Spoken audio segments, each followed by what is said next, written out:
mga kada! Samahan niyo ako sa aking first vlog at sa aking journey. Let's go! We're gonna do a skincare while getting to know me. So let's get started!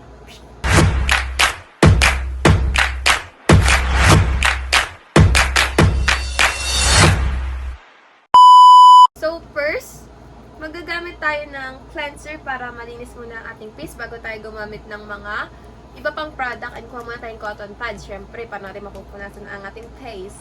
So, yan. First question na kagad tayo, syempre. So, first question, what is your full name? So, ang name ko po is Monique Elizabeth S. Herrera po. Yung S ko po is Samonte. So, yan. Kaya po Monique ang napangalan sa akin is, kung hindi nyo po natatanong, pinagsama po kasi yung name po ng papa ko and ng mama ko, which is Monina and Eric, kaya po naging Monique. So, next question. When is your birthday? So, ang birthday ko po ay February 17, 2011. So, mga madaling araw daw po ako pinanganak. So, yan. So, next question na po tayo is, how old are you? So, I'm 13 years old pa lang po, pero malapit na mag-14 next year, sa February. So, yun yan. Okay, natapos na tayo sa cleanser. So, wala naman dumi. Kaya, okay na yan. So, patuyuin muna natin saglit. So, gagamit tayo ng pan.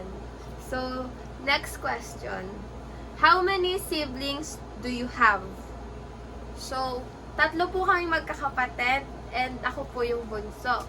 So, yung dalawa ko pong kapatid, yung panganay at yung pangalawa is pares pong lalaki. So, lugi ako kasi ako lang yung nag-iisang babae sa amin. Siyempre, yung mga ka-artihan ko, di nila masasamaan. Kasi, sila, geng-geng sila eh. So, yan. So, yan. Tapos, natuyo na siya. Mabilis lang naman matuyo. So, ang next po natin gagamitin is aloe vera soothing gel para ma-moisturize po ang ating face. So, next question. What is your favorite food? So, ang favorite food ko po is sinigang na hipon and sinigang na buto-buto and ano pa ba? Yung ano po, tawag din? Sa yung ano? Ano nga yan? Basta, octopus. Pusit. Yun. Ayun. Pusit po. Sorry na guys. So, yan. Pusit po ang aking favorite food and buto-buto, tsaka hipon. So, what is your comfort food? Ang comfort food ko po is ice cream. Kasi, mahilig po ako sa ice cream and doon lang ako sumasaya. Lalo na pag malungkot ako, syempre kain tayo ice cream. You know naman guys, ice cream is life. Lalo na yung flavor na berry choco. Yes! So, next question. What is your favorite color? Di naman po ata halata. Black, pink, and white po ang aking favorite color.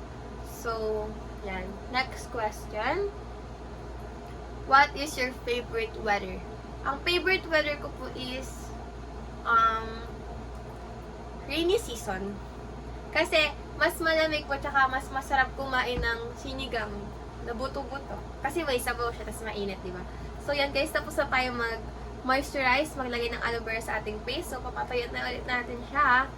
Pero, tuloy-tuloy pa rin po tayo sa pagsasagot ng question. So, what kind of clothing do you wear?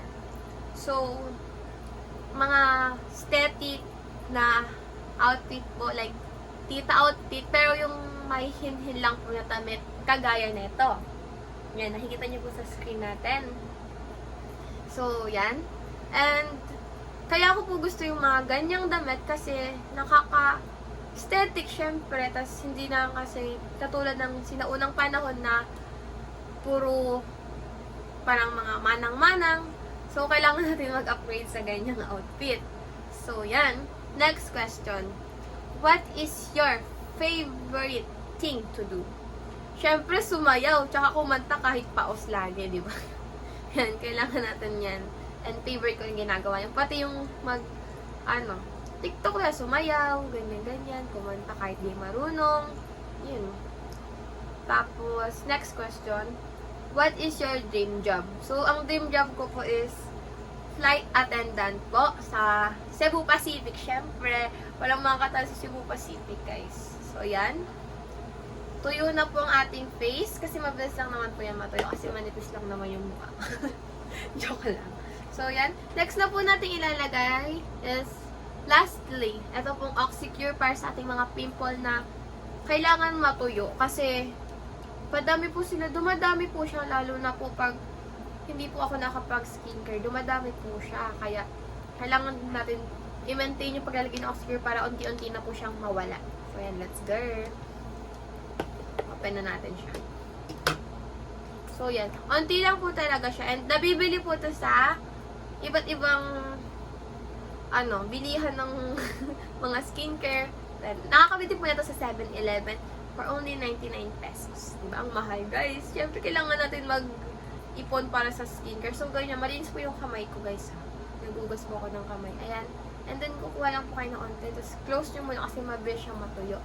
And then, maglalagay po kayo sa face nyo, sa mga pimple na meron kayo. So, ako po lagi sa forehead po ako meron kasi doon po ako lagi tinutubuan ng pimple. And ayun na lang po yung tawag ito?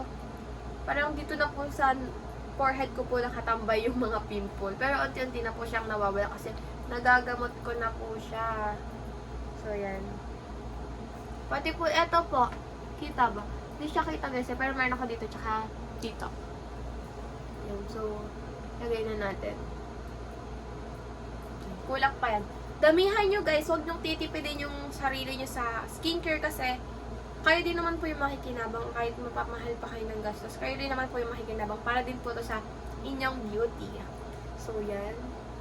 I-stack nyo po to dyan ng mga mga 30 minutes to 45 minutes. Tapos, pwede nyo na po yan, i-remove ulit.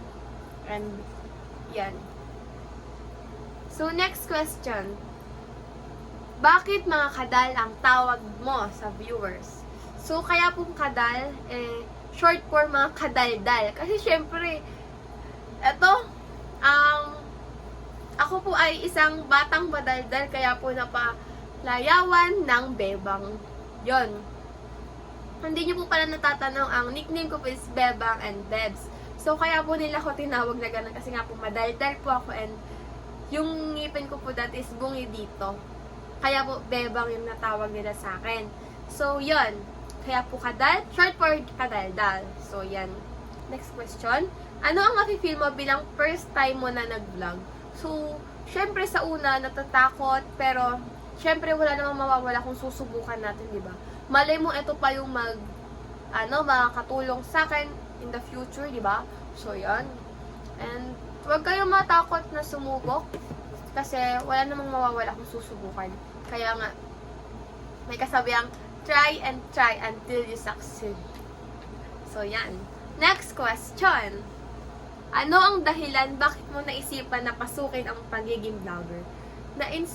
Kaya ko po pinasok ang buhay pagiging vlogger is na-inspired ako sa mga ibang vlogger na nag-success and sa mga baguhan na mga bata.